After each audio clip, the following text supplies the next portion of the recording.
Malapit na tayo matapos. Last 2 minutes na. Malapit na tayo. Marami na akong nabuo. Marami na yan. Ito lang last 2 minutes ko. Bali dalawa na lang ang didesignan ko. Kasi kung ipahaba ko pa, gagahulin tayo ng oras, marami akong gagawin. Anto, diretsuhan ko mga idol. Mamayang gabi na naman, sisimula naman ulit ako.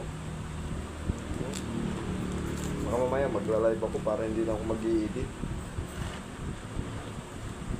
Kailangan natin kasi ngayon to Ito, gawa ko lang to para sa ano lang to, Christmas party. Kasi wala na laman yung estante ko na yan. Ubos na yan. Ito na lang ang pangunahin natin na di-display. Wala na laman yan. Mamaya ipapakita ko sa inyo laman ng estante. Ang ginawa ko lang kagabi yun. Yun ang nakalagay doon. Mga ibang klaseng tinapay. Kasi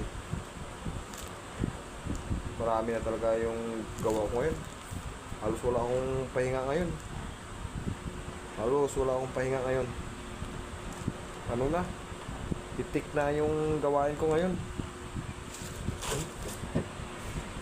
Simple lang para makabilis tayo dahil marami ating gagawin eh. Hindi na tayo pang-display lang naman sa stante yan. Kailangan natin na maano yan. Mapukusan na malagyan kasi kita mo naman malapit na yung ang pahinga ko ngayon 24 siguro ng umaga, mga alas 10 o kaya mga alas 9.